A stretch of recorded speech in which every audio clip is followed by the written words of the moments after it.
Hello. So there's something about Yandere Simulator that I find problematic.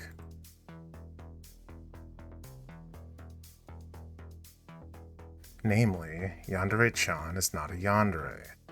Now what does this mean? Well, I'm not saying that she's not technically a Yandere, or that she's not a good Yandere. She was never a Yandere at all. The trope doesn't fit her, and labeling her as such makes it feel incredibly watered down. So, let's try to unpack this. What even is a Yandere? We can start by looking at etymology. You've got two components, yan and dere. Yan from yanderu, which is a verb that means to be sick, and dere from dere, which we can take to mean love struck.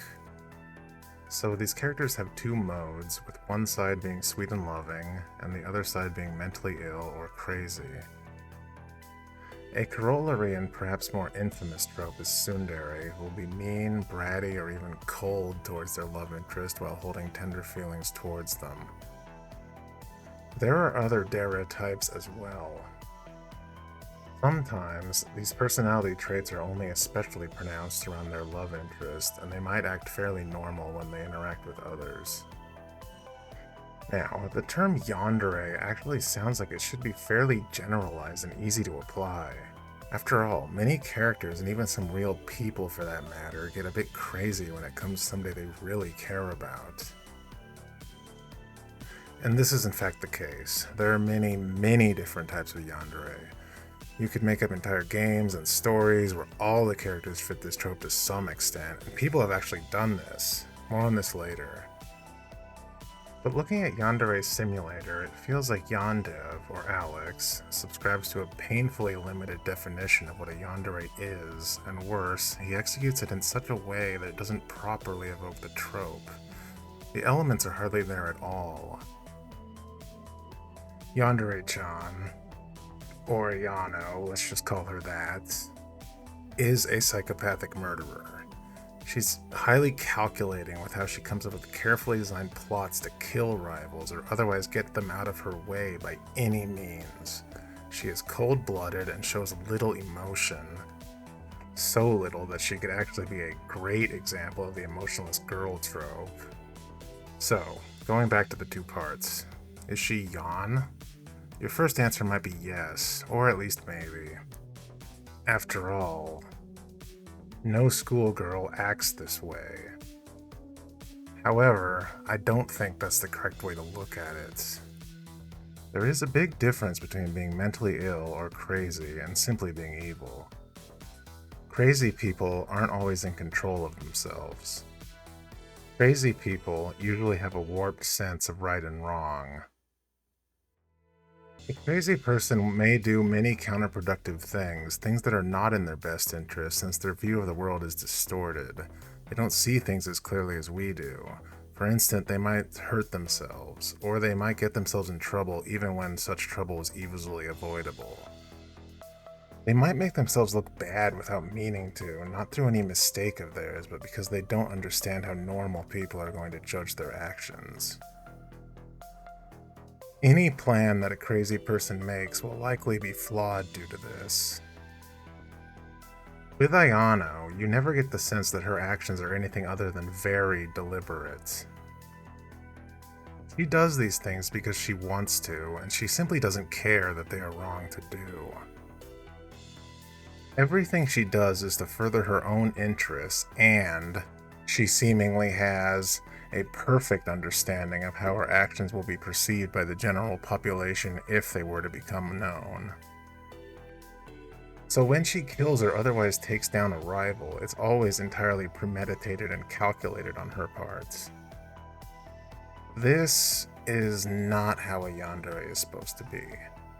But for now, let's move on to the second part. So then, what about dere?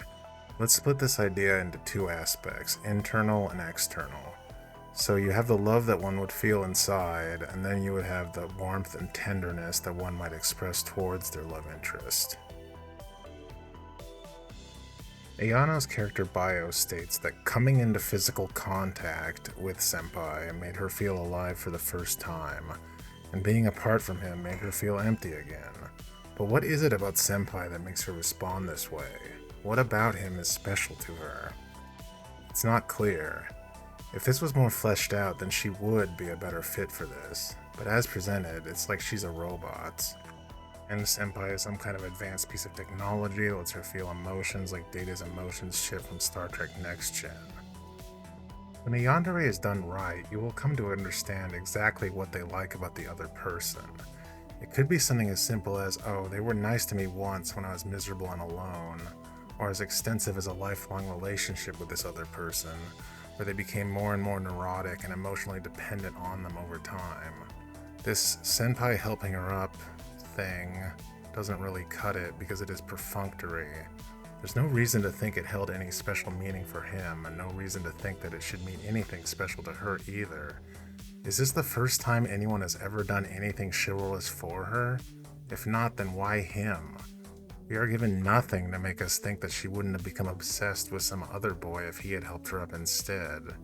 It's not going to be a poignant or sweet depiction of love when we aren't shown what makes him important. Furthermore, her love is selfish because she doesn't care about what he likes or even try to learn more about him. She simply wants to possess him to keep him in her presence because it benefits her emotionally for some reason. Technically, I don't think that anyone would call this love at all. Now, I don't think that genuine love is a requirement, but you should get something better than this. Moving on to external, she doesn't express these feelings to Senpai in any way. She's not shown being sweet, caring, or warm at any point because apparently her feelings aren't strong enough to overcome her inability to interact with him. There could be a number of reasons for this, but as far as I know, it's never really explained.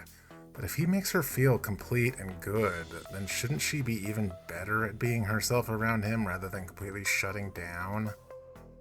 Her actions in eliminating the competition never take Senpai's feelings into account, nor does it really seem like she would bother to try to comfort him if he started feeling bad about people around him dying. So the dere aspect is only present in that we're told that it exists. A yandere should feel genuine. If your yandere is a hypocrite, she's not going to come off as genuinely crazy or genuinely love-struck. And people will find it hard to get invested in or relate to a character with motivations that are completely arbitrary and paper-thin. So, there might be a question coming to your mind about now. So what? Why does any of this even matter? After all, it's known that Alex wanted to change the name to Lovesick, or at least he did until someone used the name to make a Yandere Sim clone. The issue is that in the West, it seems that the popularity of Yandere Sim has made people assume that this is what a yandere actually is. When all it is Alex's flanderized idea of a yandere, which doesn't properly grasp the concept and doesn't actually explore any of the elements to make people like them. If he made Tsundere Simulator, where you run around punching boys in the face, making them fly away, that would be the same thing. You're not hitting on any of the notes that make people actually enjoy these characters. That's the biggest problem. It's not about not wanting the game to exist at all, more so just an unfortunate effect that the game has had.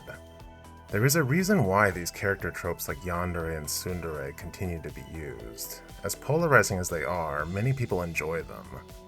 They have the potential to be quite compelling. This detached and cold-blooded killer/manipulator type is extremely one-dimensional. A proper yandere operates on more levels and involves much more energy and emotion. A yandere can be sympathetic, and this is phenomenal when done right. I'd like to show you a yandere story to help illustrate this. Let's take a journey. It's from a game called Dice Psycho by Karen, a horror visual novel author from Japan. All of their games center around yanderes, with pretty much every character playing with the trope in different ways. Most of their games are translated into English and you can play them, and there are a lot of them. We're talking about a true master of the craft here, someone who understands how many different ways you can take this idea and what makes it compelling. Their games also contain a lot of fourth wall breaks, and the romance plays a secondary role to the horror. The game has 6 routes, each one represented by sides of a die. The context of this is that your character is on death row and decides to play a simple game against their cellmate to see which one of them will get the chance to escape before being executed. Each side of the die is its own story, and you can play them in any order you wish. My introduction to the game was through watching a Let's Player by the name of Manly Badass Hero. I'm pretty sure that he only played one route and never revisited it after that. When you play the game yourself, it quickly becomes clear why he didn't do so. There aren't any adult scenes, but there is some content which is extremely out there and definitely not appropriate for children, so keep that in mind as we continue. The part we're going to look at is from the route where you choose to roll a 1, the worst possible result. And that results in a story about this character, Psycho. Our protagonist, named Metaru, has 2 close friends, a girl named Nana and a boy named Yukimaru. They appear in every route with varying personalities and roles in each. To set the stage, Nana is his steady girlfriend in this timeline. Yukimaru is known to be a shameless flirt or playboy. The protagonist and Nana seem to have a relatively normal and happy relationship here. But everything begins to change when our yandere, Psycho, starts attending their school. At first, Psycho appears to be a well-adjusted and polite girl. Our protagonist is surprised when she suddenly visits him at his apartment. It seems that she lives next door, so they're now neighbors. The next day at school, the 3 of them start getting to know Psycho better, and the protagonist finds himself thinking about her more and more, even knowing that he shouldn't given his commitment to Nana. Accompanying Psycho on a walk home, things begin to get more creepy. The protagonist steps on a large bug, maiming but not quite killing it, and as a gentle soul, he's disturbed at what he has done. But Psycho crushes the bug herself while telling him not to feel sad because all life must eventually come to an end. This is when he realizes that there is something not right with this girl. Though he's frightened, he is also intrigued because Psycho is different from everyone else. His fascination with her only deepens when they share a meal. He is amazed by her skills at preparing and presenting food, but he still hasn't told her that him and Nana are more than just friends, and he doesn't want to, because he doesn't want to stop having these new experiences with Psycho. We're shown a scene where Yukimaru gets alone with her and starts hitting on her, becoming more and more aggressive with his advances. Psycho at first politely asks him to stop, not taking him seriously, but she only has eyes for the protagonist and is not amused. When he puts hands on her, she becomes instantly enraged, whipping out a taser and shocking him repeatedly as he begs for mercy, even kicking him when he's a helpless pile on the ground. The protagonist calls off a date he had with Nana to spend more time with Psycho, but Nana ends up showing up anyway out of concern for him, without very good results as they fight over which one of them is supposed to be there. Nana isn't going to take this lying down, however, and confront Psycho again at school. They have a physical altercation, and it's revealed that Psycho has scars all over her body, seemingly from a knife or other bladed instruments, and this time Psycho is the one to run away in shame of being exposed. Then we see Psycho freaking out about it, because she didn't want anyone else seeing the countless wounds that she inflicted on herself.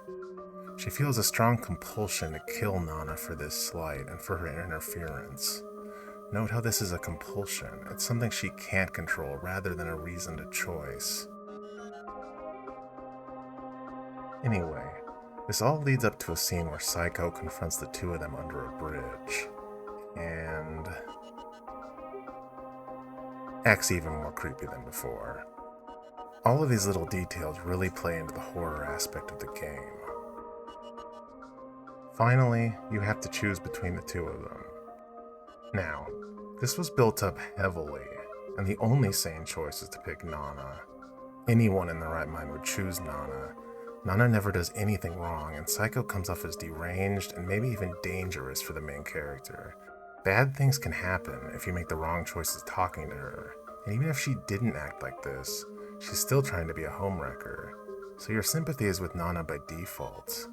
However, I wasn't making the decision I would make if it was me in that situation. I was playing a game. I assumed I was supposed to pick Psycho since it was her route, so that's what I did. So, you depart with Psycho, leaving Nana behind, in complete shock that this is actually happening to her. And then, this happens.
To be honest, I was pretty detached playing this game. I was rolling my eyes at times, but suddenly everything is turned on its head in an instant, and I was completely blown away. It's almost like you're getting punished for not taking this seriously and picking Psycho when you know you wouldn't have really done so. The main character comes off as pretty detached himself. He's kind of distant and has no real personality other than having casual, perverted thoughts. Not unlike Alex himself, to be honest. But as over the top as it is, you can't help but feel something. And it only works because Charon played the yandere trope to perfection. Again, you have to understand that the whole time leading up to this, Nana was nothing but sweet and kind, while Saiko comes off as pretty unhinged and clearly a stalker. And the story is written in such a way that it doesn't even feel like the protagonist is choosing to pursue her, he just can't help himself. While poor Nana is going to get cucked mercilessly when she didn't even do anything at all to deserve it. The player might even find this frustrating. You're being railroaded by the game. So this should be cathartic. It should feel like Nana got justice for herself. It should be annoying or even infuriating that the protagonist kills Nana for it.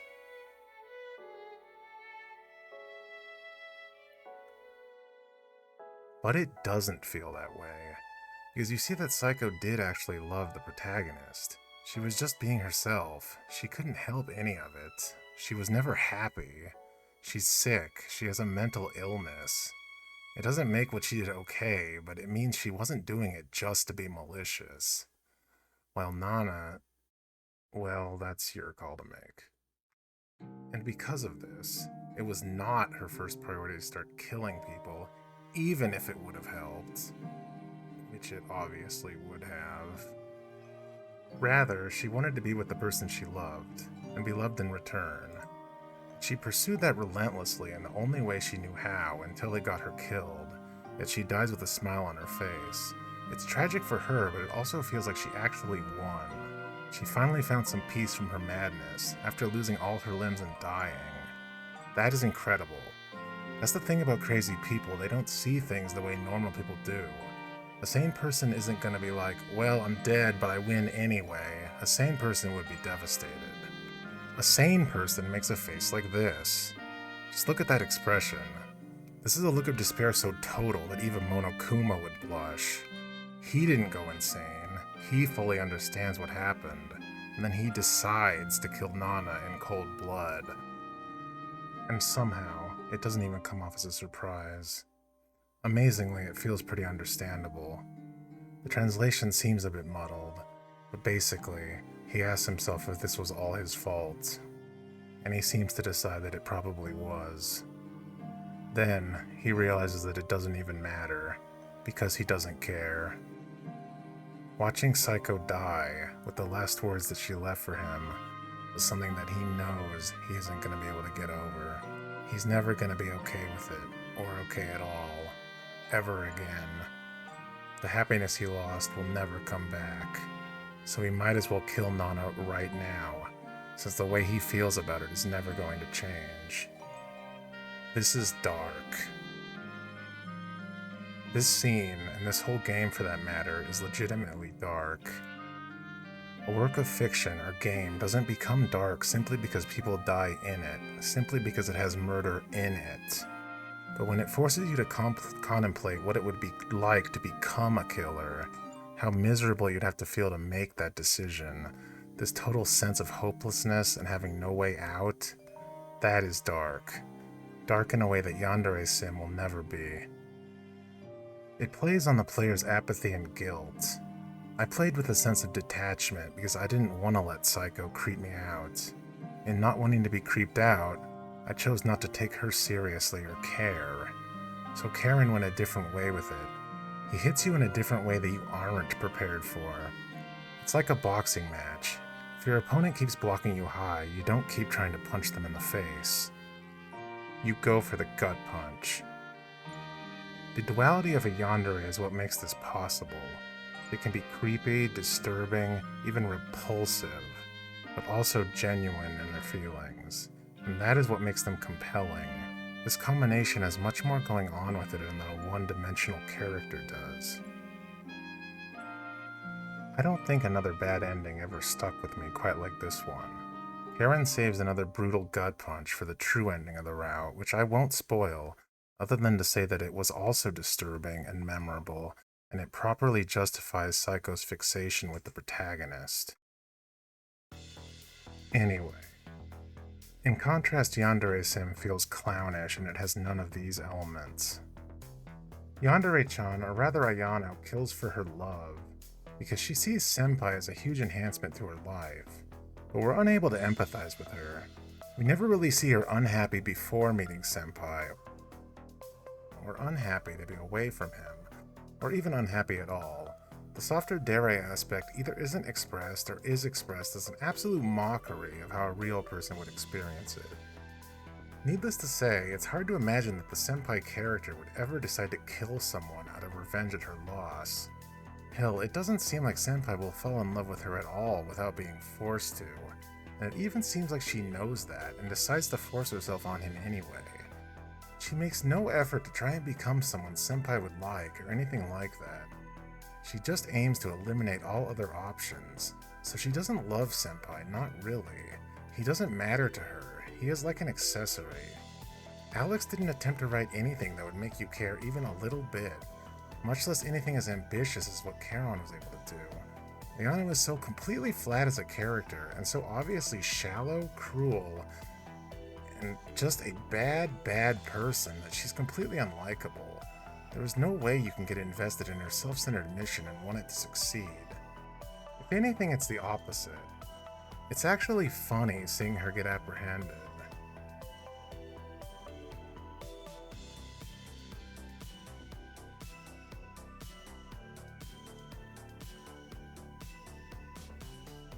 If you're thinking, maybe this is something he'll flesh out more in the second half of the 18-year development cycle, remember that this is Alex we're talking about. This is the guy who jumped at the chance to let people use the Ayano character in however many adult games as they wanted to feature her in. If he doesn't even care about his character, he's not going to be able to make you care. I mean, all she does is murder innocent people, frame them, or take panty shots of them. Unfortunate that most of Alex's fan base are teenage girls, the vast majority of whom would have zero interest in panty shots as a game mechanic. And yet he was so stubborn about leaving them in the game, even if it means less people can stream or even play his game. So it seems like the popularity of Yandere Sim has caused a lot of people to miss out on what a yandere even is. I know this because it even happened to me. I remember a friend once said to me, "Hey, that character you were telling me about, isn't she kind of a yandere?" And that made me defensive. I was like, what? No, she's a good character. She's not dangerous. She's just a bit intense and sometimes can't control her emotions. But he was absolutely right. A yandere doesn't have to kill, be violent, or even be a threat at all. They can be, and usually are, but they don't have to be. This aspect has been flanderized to death, and that's unfortunate. Because yandere doesn't have to be a fundamentally bad character, or a straight parody, or even one step away from being a parody. They can be enjoyed unironically, and there are definitely some real-life yanderes out there. Alex is certainly the one to blame for this. Like it or not, this man right here influenced an entire generation. Despite the fact that Yandere Sim is supposed to be set in Japan, we could call this trend the Western Yandere. For example, there's Lizzie from Crimson Grey, which came out in 2017, so I don't know if the author took specific inspiration from Yandere Sim, but she's certainly a much better take on this than Ayano is. Her motivations in regards to falling for the protagonist are pretty much the same, and her status as a yandere also boils down to being a psychopath or sociopath who can effortlessly use violence, but on the whole she manages to be much more interesting. This is mostly because the game is not based around the elimination of rival love interests, but actually played as a romance between two people with psychological issues. And even if you don't like Lizzie or you find her creepy, you can see how the protagonist becomes taken with her. Care was taken to make this somewhat limited idea work.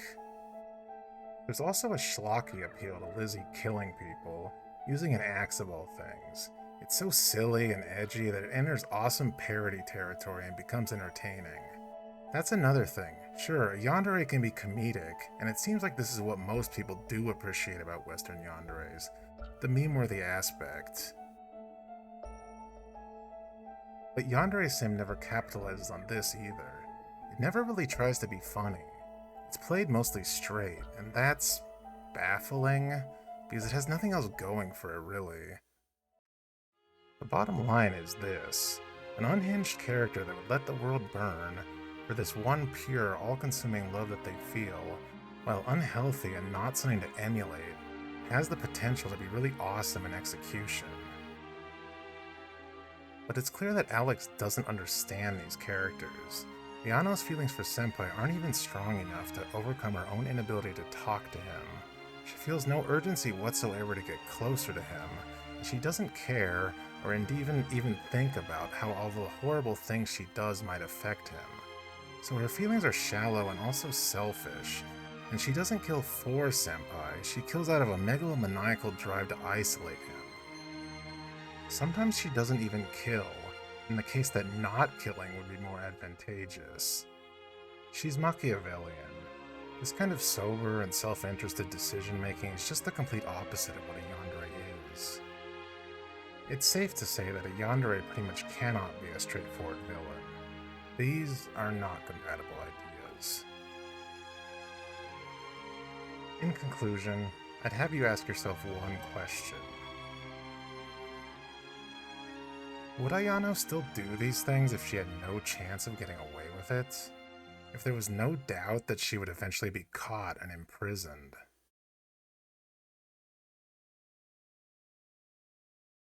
Because a true yandere absolutely would. A yandere is uncompromising. They don't think about stakes or consequences. They stubbornly continue to be themselves until the very end. Curtains close. No matter how ugly it seems. If you watched this all the way through, or even if you just skipped to the end, then thank you. I sincerely appreciate it, and I hope you found something to enjoy despite the lack of polish. See you around.